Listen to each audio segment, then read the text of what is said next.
Well, we finally have some legitimate news linking the Eagles to superstar edge rusher Trey Hendrickson, and it's pretty exciting. So, could Philly actually shock the NFL by pulling off the blockbuster trade? Meanwhile, Jalen Carter was just called out by a respected NFL analyst, but we also got some good news on him, while it's seeming more and more like it could actually be Carson Wentz starting against his former team, and the vibes in Philadelphia are looking up. So let's talk about that and all the other latest news starting right now. So the Eagles vs Vikings Week 7 NFL matchup is getting closer and closer, and obviously the main storyline for the Eagles going into the game is, will they respond to an embarrassing performance in their last game against the Giants and bounce back with a win coming off of a mini bye week and get some of these issues that they've been having fixed? Well, obviously, we're going to have to wait until the game is actually played to get our official answers to those questions. But as I talked about in my last video, the good news is, from just listening to the guys and seeing the overall vibe of the team, it definitely seems like things are starting to head in the right direction, and everyone's optimistic that they can get things turned around, specifically offensively. You know, when I think about that meeting, I just, think about the direction, I guess, that we're going to go in. Was that direction pretty clearly defined from the coaching staff? It's been different.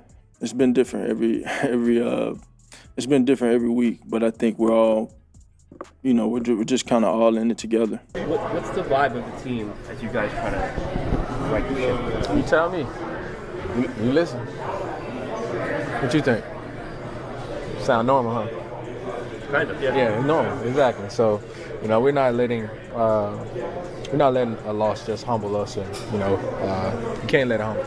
You got to keep going, and continue to find ways. This team is fine. This team is motivated and trying to get on the same page. You can't listen to all the outside noise. When you watch the game, we're so close in so many spots, and there's a lot of good stuff you can take away from it. But at the end of the day, you want to teach on all the bad stuff and get that stuff corrected and fixed. You just got to want it. That's what it comes down to. And I think our focus hasn't been there, quite frankly, and to be really blunt. So it's something that we got to make a choice to every play and every down. So. Why do you feel like the focus hasn't been there? Just the film.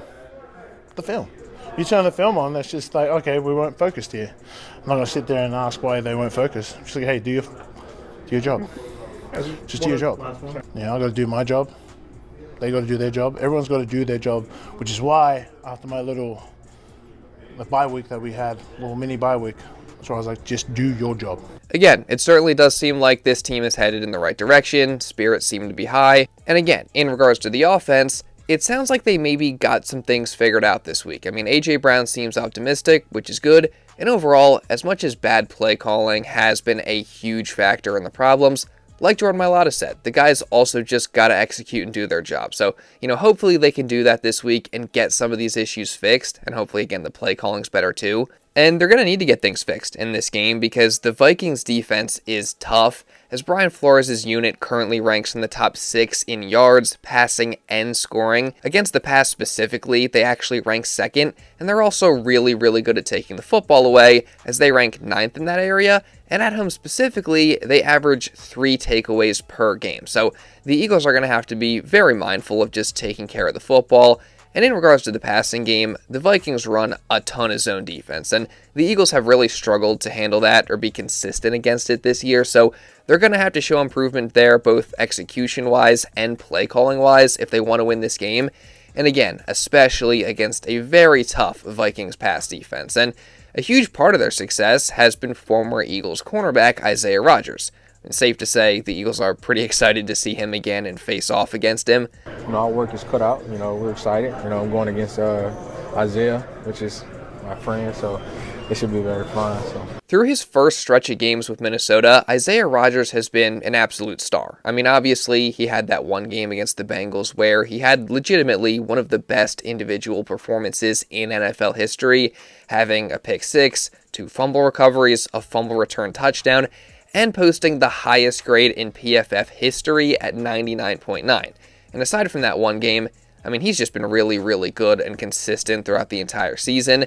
Meanwhile, it's been well documented that the Eagles have had their struggles at the cornerback position, so I think it's pretty safe to assume that if he could do it over again, Howie Roseman would have loved to re-sign Isaiah Rodgers when he had the chance. And actually, we did get a recent report from Eagles insider Ed Kratz saying that the Eagles did actually prioritize re-signing Isaiah Rodgers in the offseason, and they likely would have at least matched the Vikings offer, but according to the report, Rodgers and his management may have actually never given the Eagles the chance to do so, and he ended up agreeing to the deal with Minnesota 2 days before the official start of free agency during the legal tampering period, which, if that were true, I think Eagles fans would probably have a right to be a little frustrated with Rodgers, and on the other hand, Howie Roseman would then get a little bit of a pass for letting him walk. But the thing is, there's just no way that this is true. I mean, Isaiah Rodgers even said it here, replying to this report with, quote, "LOL, don't believe the media, see y'all Sunday." And I'm inclined to believe him because when he was here, I think it was pretty obvious that he loved Philadelphia and he really appreciated them for giving him a second chance after what had happened in Indy.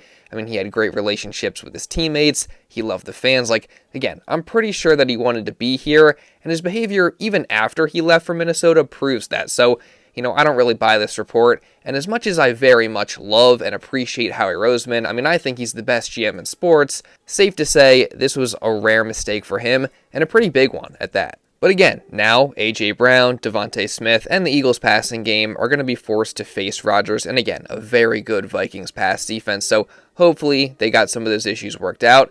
But in this game, and just in general, moving forward, I think the most important thing for this Eagles offense is going to be to get the running game going. I mean, the one area where the Vikings defense actually hasn't been good is against the run, as they rank 24th in that category, so they can be taken advantage of there, and the Eagles have to find a way to take advantage of it. And obviously, they've struggled to run the ball all season long, and it's been a main source of their struggles, but again, the players seem to think that they're close, things seem to be trending in a positive direction, and while I still am very skeptical, who knows, maybe this is finally the week where it actually clicks, especially since it seems like they're placing an extra focus on it. I think if we establish a run game, that'll take care of everything. And like I've said, the last couple of weeks, we're either one block away or the execution just isn't there. Like Mailata alluded to, if they can just get the running game going, that'll open up so much for this entire offense. So again, hopefully they can do that. But switching over to the other side of the ball, the Eagles got some huge updates regarding the Vikings quarterback situation going into this game, as obviously both J.J. McCarthy and Carson Wentz have been dealing with injuries. McCarthy's attempting to come back after being out for the last 3 games, and we don't quite know who the starter's going to be.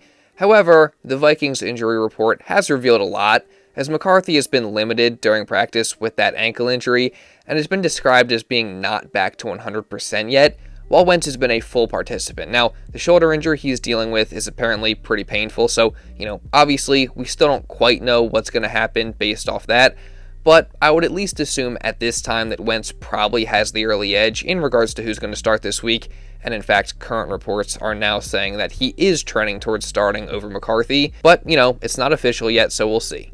Obviously, if Wentz does play, though, that'll be a huge storyline, with the former 2nd overall pick of the Eagles just facing off against his former team, which is something that he talked about ahead of the game this week. What significance does the fact that this is the Eagles coming to town, does that play any significance to you? Not really. Maybe earlier in my career, maybe had a different feeling, but at the same time, you look over there and I'm not even sure there's anybody on the defensive side that I played with. It just looks different.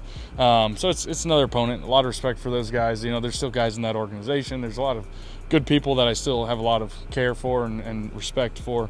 But at the same time, that feels like multiple lifetimes ago at this point.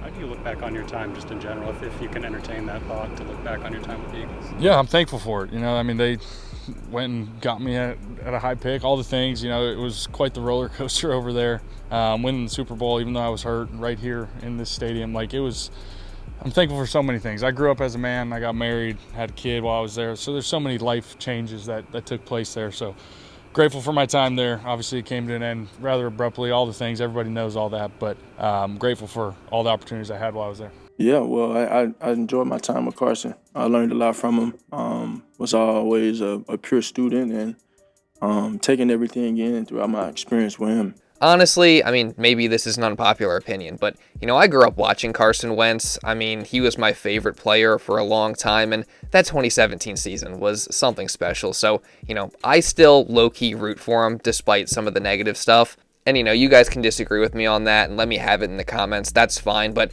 if it is him playing, it'll surely be a really fun matchup to watch between him and our guy Jalen Hurts. But whether it's Wentz or if it's McCarthy, either way, one thing that the Eagles are going to have to do and place an emphasis on is just making sure that they can't get out of the pocket and hurt the defense with their legs, because that's something that the Eagles have really struggled with all season, and defensive tackle Jalen Carter actually emphasized that ahead of the game. You just got to keep the quarterbacks in the pocket. Coach Vic said that in one of his interviews. One of our struggles is keeping the quarterback in the pocket and stopping from scrambling, and that's going to be the main thing we got to work on this week, because they have two awesome quarterbacks over there who's capable of scrambling, and if we stop that, keep them in the pocket.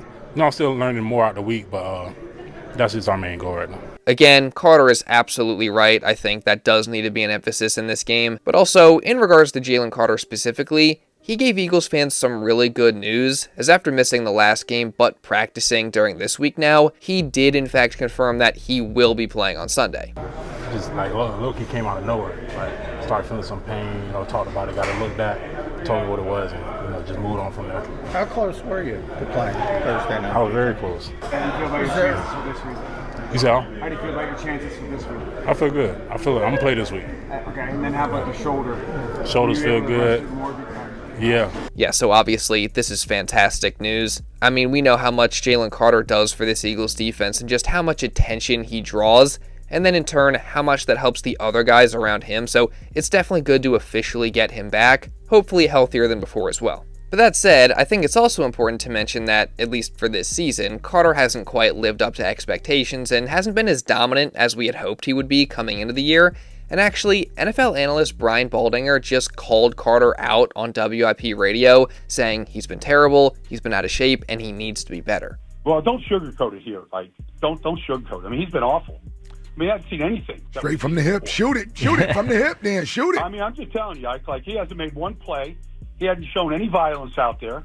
He doesn't look like he's in great shape. He's a guy that had played last year. In a couple of games, he played every snap. Every snap, yep. Yeah. Every snap. You don't see defensive tackles. I mean, you see Max Crosby doing the edge. You don't see tackles do that. Yeah. And he played every snap in some games last year. Whether he had to or not, he did. Yep. You don't see the conditioning. You don't see the violence. You don't see him splitting double teams. He hadn't done anything, in my mind, he was an ascending player. We thought he would be a dominant player. He doesn't look anything like that right now. So, I don't know what's going on there, but he's not been the same player. Now, I know the shoulder's been bothering him, the heel. He looks like he's a little chunky, so the defensive coordinators kind of called him out on that a little bit.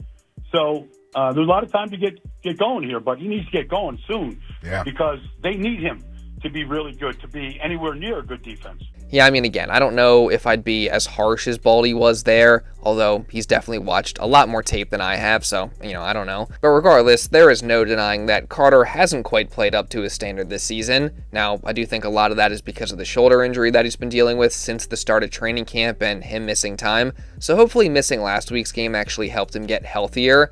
But he definitely does have to be better moving forward. But personally, I'm confident he can get things going. And I'll tell you what, one thing that would definitely make it easier on Carter is if the Birds were to add a star pass rusher in a trade, maybe somebody like Trey Hendrickson, for example, who actually, on Thursday, was officially linked to the Eagles in a report by Tony Pauline, as he said that the Eagles, along with the 49ers, Colts, and Cowboys, are expected to show interest in him ahead of the trade deadline. And this is huge. I mean, most of the Trey Hendrickson to the Eagles talk up to this point has been fueled by rumors and speculation, so to now actually have a legit report saying the Eagles are interested in Hendrickson is a very big development.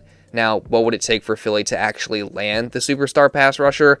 I don't know, but it would have to be higher than what these other teams are willing to offer, so that could definitely drive the price up a little bit, not to mention whether the Eagles could even consider extending him past this season or not, as of course he is currently just on a one-year deal, but that's a bridge that we'll cross if we ever even get there. And for now, it's just exciting that it seems like Trey Hendrickson to Philly could actually be a real possibility. Getting back to some quick injury updates though, Jalen Carter was downgraded to a limited participant on Thursday after being a full participant on Wednesday, but I have to wonder if that's scheduled, and again, he did say he will play, so I don't think there's anything to worry about there. And then Quinyon Mitchell was upgraded to a full participant, so that's definitely great news. And you guys know that I'm going to be continuing to cover everything in the lead up to this game. I should have another video out tomorrow with a prediction and just the normal stuff. So look out for that, and make sure you guys are subscribed and you turn on notifications so you don't miss it, as well as any other Eagles coverage that I got coming throughout the rest of this season. And also, while you're at it, make sure you drop a like down below to show some support, because it really does help me out a ton, guys. And also, hit the hype button because that helps me out a ton as well, and leave a comment down below just regarding anything that I talked about in this video. And if you do want to watch another Eagles video, you can check this out right here. Now, with all that being said, that's pretty much all I got for this one, guys. So thank you all so much for watching, and I'll see you in the next video.